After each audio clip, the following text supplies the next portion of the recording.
Hey, everybody, welcome back to Echo Base Network. So glad that you guys are here with us today. There were several different pieces of breaking news that hit this weekend, and we're going to talk about all three of those right now. And some of it really reveals the sad state that Star Wars is in. Beginning with Star Wars The Acolyte, they have set their release window to summer 2024. So we are literally months away now, possibly around 3 to 5 months away from The Acolyte actually coming. Now, for several months, even years now, there have been fans saying that The Acolyte is not happening. This is fake news. This is all a smokescreen. Never going to happen. Never going to happen. Never going to happen. And guess what? Here it is. It is definitely coming. I think the majority of Star Wars fans have known that this is coming. It perfectly makes sense with the kind of stories that Disney is wanting to tell. Now, The Acolyte is set in a time period that is before the Phantom Menace. It is set during the time period of the High Republic.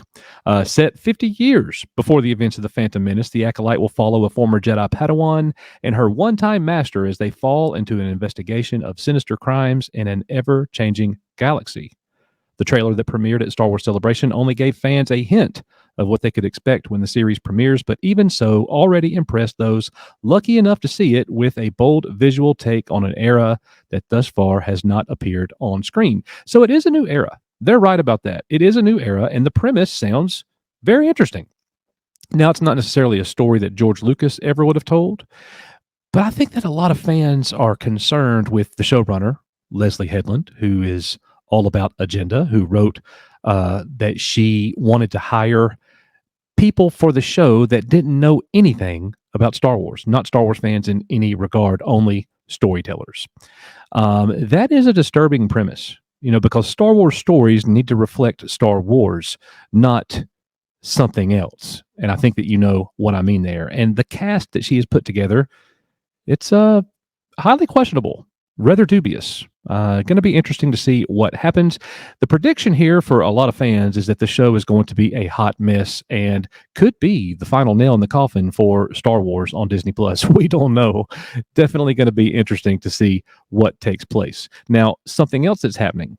The Phantom Menace celebrates its 25-year anniversary and is headed back to the big screen. That's right, ladies and gentlemen. 1999's Episode 1, The Phantom Menace. You can see the awesome poster there. That really is a great poster. That is a poster worthy of buying. I am not going to lie. But, for me, this old Star Wars fan here, the poster is better than the movie.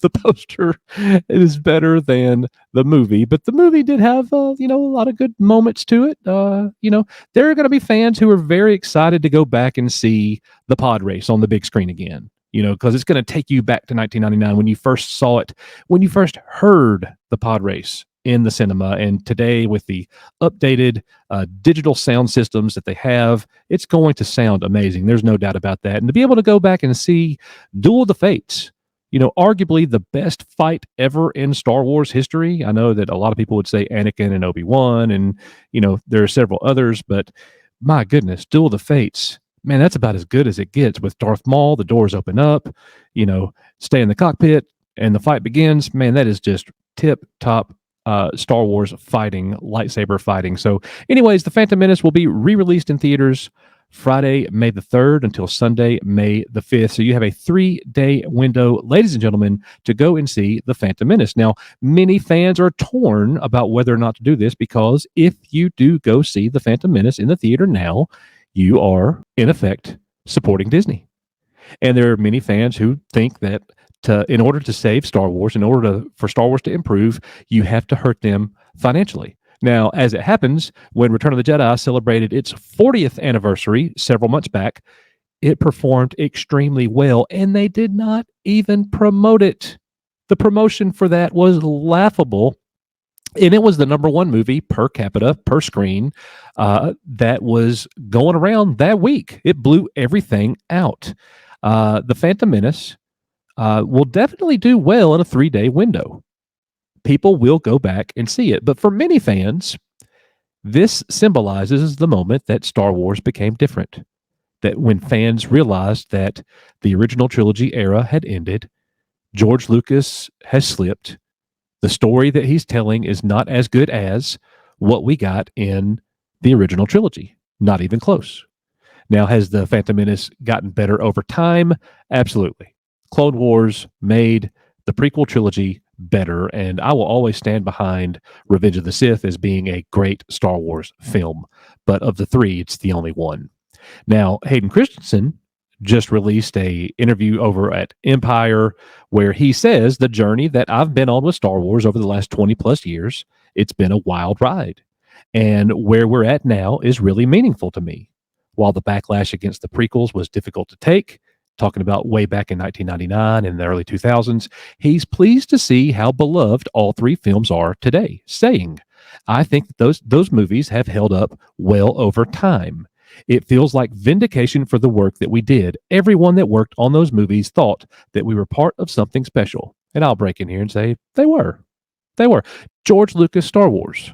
That was different than the original trilogy, but still, it is still special. So I agree with him there. We all wanted to do our very best work and we cared a lot about it. And so to see the response from the fans now, it's very cool. And that is Hayden Christensen. Very peculiar, ladies and gentlemen, that this article came out right before they announced the Phantom Menace is returning to the big screen. Wow. Funny how those crumbs line up, huh?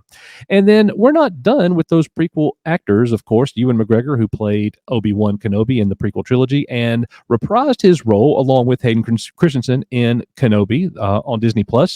Star Wars lead Ewan McGregor makes desperate plea, asks fans to write to Disney for a second season of Obi-Wan Kenobi.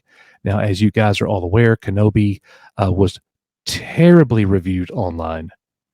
The story that they told, honestly, was just nonsensical. And we've been through it all. Why is Leia even in the movie? Why are we watching Darth Vader get beaten again? Why are you letting Obi-Wan make the same mistake again, leaving Darth Vader alive? Look what happens later. Like, it's just not good. Terrible story. I just gotta be honest with you there. But here's what he says. I just hope we can do another one talking about Kenobi Season 2 before turning to ask the MegaCon attendees for their help in making that happen. Now, he was at MegaCon, the convention that you could see here last week, and he follows it up saying, I'll give you someone's email address at the end. Just say, Dear Disney, let's have another. Let's have a bit more of Obi-Wan Kenobi, please. Everyone write to Disney. Well, that shows you, ladies and gentlemen, the sad state that Star Wars is in when an iconic, character like Obi-Wan Kenobi, played by Ewan McGregor, and they can't even get a season 2 of this film. Obi-Wan Kenobi is a cornerstone of the Star Wars franchise. And I feel like Lucasfilm, they knew this. That's why they went ahead and did Ewan McGregor, casting him yet again as Obi-Wan Kenobi, doing the Kenobi series, bringing Hayden Christensen back, bringing back the suit Darth Vader. Everything lined up well. They're the perfect age to do that, but the story they told didn't resonate with the fans, and it was a massive failure, and it just doesn't make sense that they would do another one. Speaking of a massive failure and making sense that it wouldn't do another one, the Book of Boba Fett. We've been here before. We don't know a thing about it. Ming-Na Wen has publicly spoken out about her time at Star Wars. I'm always grateful for any gig that comes my way. And Star Wars was an ultimate dream come true for me. I'm hopeful and I'm greedy for more. Any nuggets they give me, I will put on Fennec's outfit in a second, any time. So, but Tamora Morrison has also spoken about it, who returned to the Star Wars franchise. The man who played Jango Fett has now returned as Boba Fett.